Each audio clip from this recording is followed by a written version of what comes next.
Do you know someone who loves to talk? Someone who never seems to run out of things to say? There's a perfect word for them: loquacious. The word loquacious means talking a lot, especially in a lively or excessive way. It comes from the Latin word loqui, which means to speak. A person who enjoys chatting all the time can be described as loquacious. Here are some synonyms of loquacious. Talkative, someone who loves to talk.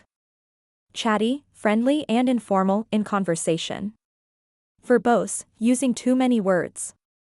Wordy, speaking or writing with too many words. Now, let's see how to use loquacious in sentences. My friend is so loquacious that she can talk for hours without stopping. The teacher had to ask the loquacious students to focus on their work. Jake is usually quiet, but after a cup of coffee, he becomes very loquacious. Now that you know the meaning of loquacious, try using it in your daily conversations.